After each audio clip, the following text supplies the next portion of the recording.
میری बहुएं ड्रामे की स्टोरी तो बहुत ज़्यादा दुखी हो चुकी है क्योंकि अंबर बेगम जो इस ड्रामे की जान थीं, उनकी डेथ के बाद तो ड्रामा देखने का बिल्कुल मज़ा नहीं आ रहा। अब अगर आगे चल के ड्रामे की हैप्पी एंडिंग दिखाई भी जाए, लेकिन अगर उसमें अंबर बेगम नहीं है और सारा ख़ानदान फिर से एक हो चुका है, तो वो बात नहीं बनेगी जो अंबर बेगम के होने के साथ बनती। आसिफ साहब, जिनकी अपनी तबीयत भी खासी ख़राब थी, इसके बावजूद जब हॉस्पिटल पहुंचते हैं और वहां जाते साथ ही डॉक्टर साहब बाहर आके बताते हैं कि आई एम सॉरी, मैं आपके मरीज़ को नहीं बचा सका, तो आसिफ साहब तो वहीं सोफ़े पर जैसे ढह जाते हैं। उनकी हालत इतनी ख़राब होती है कि उन्हें एमरजेंसी में चेकअप के लिए एडमिट करवाया जाता है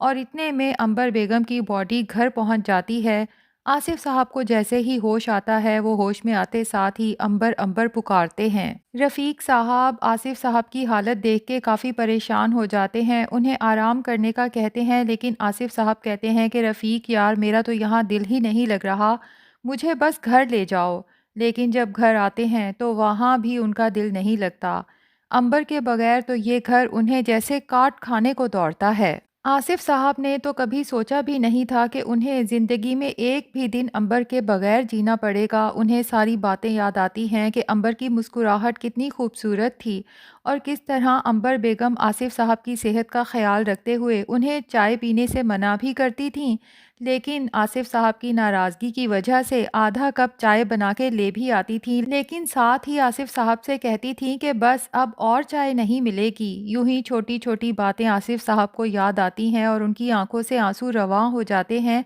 और अपनी नाराज़गी का इजहार करते हुए कहते हैं कि अंबर, तुमने मेरे साथ ऐसा क्यों किया? मुझे इस भरी दुनिया में तन्हा किस लिए छोड़ा? मैं तुम्हें कभी माफ़ नहीं करूँगा। देखा जाए तो अंबर बेगम और आसिफ साहब की जोड़ी एक मिसाली और आइडियल जोड़ी थी, क्योंकि आजकल के दौर में इस तरह का कपल देखने को मिलता ही नहीं कि शौहर अपनी बेगम से इतनी मोहब्बत करता हो और फिर अंबर बेगम जो एक मिसाली खातून थी कि उनके जाने के बाद उनकी बहुएं भी उनके लिए ज़ारो कतार रोती हैं कि अम्मी, हम आपके बगैर कैसे जिएंगे। जब शादी हुई थी तो बहुओं के दिल में भी अंबर बेगम के लिए वही सास वाले तासुरात थे, लेकिन अंबर बेगम ने कभी अपनी बहुओं को बहुएं समझा ही नहीं, बल्कि हमेशा बेटियों की तरह चाहा। बहुओं के साथ जब भी किसी किस्म का कोई मसला पेश आया तो आम सासों की तरह उन्हें ताने देने की बजाय इंतहाई अच्छे मशवरे दिए और हमेशा हर मुश्किल में उनको हौसला दिया। जिस तरह से महक के यहाँ औलाद नहीं हुई थी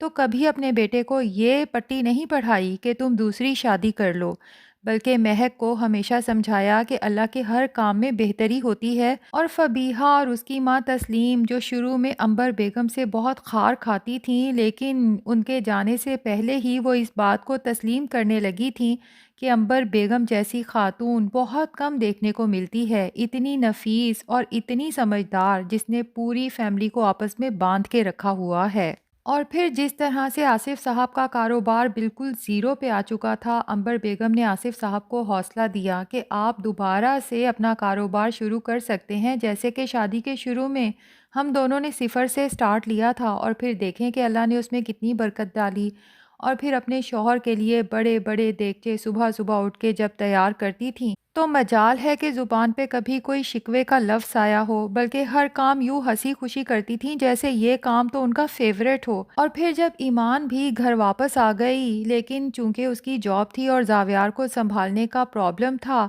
तो अंबर बेगम जो सुबह से आसिफ साहब के लिए मसरूफ़ रहती थी, इसके बावजूद ईमान को हौसला दिया कि तुम फ़िक्र क्यों करती हो मेरे होते हुए, जावियार को उसकी नानी संभालेंगी, तुम बस बेफिक्र होके अपनी जॉब करो। और फिर जब ईमान सारे दिन की थकी हारी घर आती थी तो अंबर बेगम उसको ज़रा भी शो नहीं कराती थी कि जावियार की वजह से उन्हें भी थकावट है, बल्कि ईमान का मूड अच्छा करने के लिए कहती थी कि भाई शुक्र है कि जावियार मेरे पास होता है, उसके साथ वक्त गुजारने का पता ही नहीं चलता। अंबर बेगम की तो ख्वाहिश थी कि ईमान और शाहवीर के दरमियान में ताल्लुकात पहले की तरह हो जाएं, क्योंकि ईमान उनके भाई की बेटी थी और उन्हें अपनी जान से भी ज़्यादा प्यारी थी।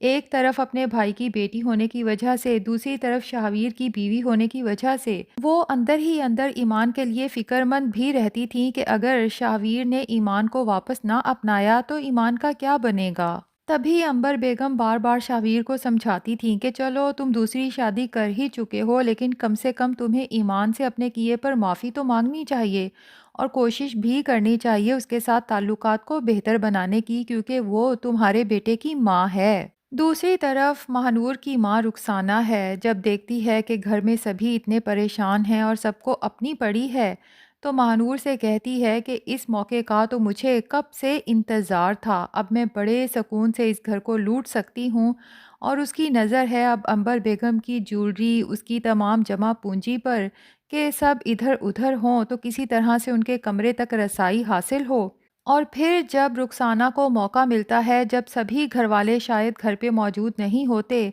तो चुपके से अंबर बेगम के कमरे में जाती हैं और उनकी तमाम अलमारियां खंगाल मारती हैं। उनका प्लान यही है कि यूं ही एक एक करके सबके कमरे चेक करूंगी और जो कुछ माल मिलेगा बस लेके फरार होने की करूंगी। लेकिन महानूर अपनी माँ के इन मंसूबों से अब आजिज आ चुकी है, अपनी माँ को बहुत बार समझा भी चुकी है कि माँ, मैं शावीर के साथ हमेशा रहना चाहती हूँ क्योंकि मैं उससे बहुत मोहब्बत करती हूँ। और आखिर हम कब तक यूं ही दर बदर की ठोकरें खाते रहेंगे, अब तो शहर बदल बदल के मैं भी तंग आ चुकी हूँ। लेकिन रुखसाना है जो अपनी बेटी को समझाती है कि शावीर जैसे इंसान के साथ रहने का और अपनी ज़िंदगी ज़ाया करने का क्या फ़ायदा, जो अपनी बीवी के होते हुए तुमसे मोहब्बत करके तुमसे शादी कर सकता है, तो ऐसा आदमी कल को तुम्हें धोखा देके किसी तीसरी से भी शादी कर सकता है। और फिर महानूर से कहती हैं कि महानूर, हम जैसी औरतें मोहब्बत करने के लिए नहीं, बल्कि मर्दों को पागल बना के लूटने के लिए पैदा हुई हैं।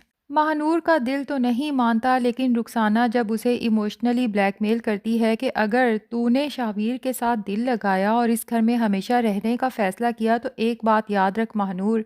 कि मैं तो यहाँ से सब कुछ लूट के भाग जाऊंगी और उसके बाद ऐसी गायब होंगी कि तू सारी जिंदगी ढूंढती रह जाएगी, लेकिन कभी तुझे मिलूंगी नहीं। अब महानूर जो शावीर से भले ही मोहब्बत करती है, लेकिन जाहिर है कि उसे अपनी माँ से भी बेहद मोहब्बत है, क्योंकि माँ के अलावा उसका दुनिया में है ही कौन। तो अपनी माँ की इन इमोशनल बातों में आके ना चाहते हुए भी महानूर को वो कदम उठाना पड़ेगा जो उसकी माँ रुखसाना चाहती है। लेकिन लगता यही है कि रुखसाना किसी न किसी बहू के कमरे की तलाशी लेते हुए पकड़ी जाएगी, और जब शावीर देखेगा कि उसकी सास की ये हरकतें हैं कि वो कमरों में घुस के चोरियां भी करती है, शावीर जो अभी तक तो इनकी तमाम बातें माफ़ करता आया था, लेकिन इसके बाद शायद अपने आप पर कंट्रोल ना रख सके। और वैसे भी वो अपनी माँ के लिए इतना दुखी है, उसे रह रह के याद आता है कि उसकी माँ मरने से पहले भी बार बार यही समझाती रही कि शाहवीर, ईमान के साथ अपने ताल्लुकात बेहतर कर लो।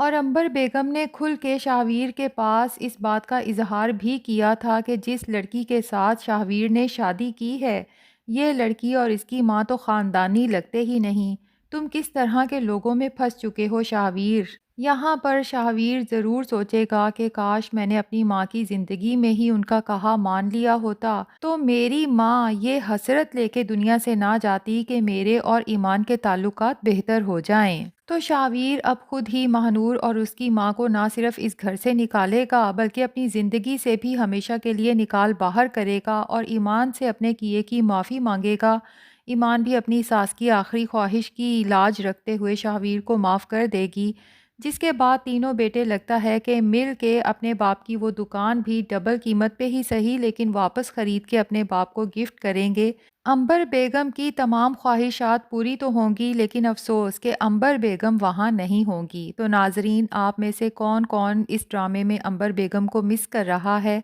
कमेंट्स में ज़रूर बताएं। रिव्यू पसंद आया है तो वीडियो को लाइक और चैनल को सब्सक्राइब भी कर दें।